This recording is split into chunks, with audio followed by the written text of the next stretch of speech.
Chapter 2 Miss Flem's Pantry. Emma had been looking forward to Miss Flem's pantry since the last time she had helped clean it. It was a treasure trove of bottled preserves, tins of biscuits and sweets, endless shelves of cooking books, and the most unusual assortment of pots, pans, plates, cups, saucers, and other hidden surprises. Miss Flem treated the pantry as somewhat of a dumping ground, and Emma thought that she seldom retrieved anything that she'd placed there. Thankfully, Zoya's brother, Flash, kept the pantry pest-free. Flash was the complete opposite of Zoya, almost in a frenzy, speeding about the place completely out of control. How two cats from one litter could be so different amazed Emma. Flash darted in and out of the pantry, obviously thrilled that Emma might find some forgotten delight which he might snack on. The work was tiring, as everything had to be packed out of the pantry in order for it to be cleaned and repacked.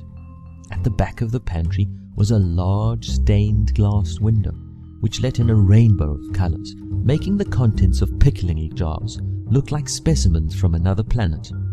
Emma had to look twice on more than one occasion before she would reach for a bottle, as its contents looked truly horrifying, but turned out on closer inspection to be a jar of pickled cauliflower or gherkins. Miss Flem would poke her nose in from time to time, checking on the progress Emma was making, apologizing for the state into which she had let the pantry fall since its last clean. While reaching up to the top shelf to remove a rather large jar of preserves, Flash started to make a low hissing sound. "Flash! Stop that! What's wrong?" Emma looked down at Flash, who was standing rigid in the pantry doorway, hair on end, staring up wildly with fear at the stained glass window behind Emma. Emma swung around quickly, just in time to see a large, dark shape disappearing upwards outside the window. Emma's heart missed a beat. She felt glued to the pantry floor. Flash cowered at Emma's feet, looking for some reassurance and protection from the menacing object outside. "Come, Flash, let's get you some milk. Think I need some too." Flash still seemed very edgy, but with every lap of milk from his bowl seemed to calm down a little, and was soon purring with delight. "Miss Flem, is there a tree outside the pantry window?" "Don't be silly, dear. You know the house is right up against the sea. Behind that window is cliff and water." "Oh."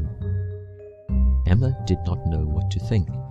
Flash and her had definitely seen something which was obviously trying to see what she was doing inside the pantry.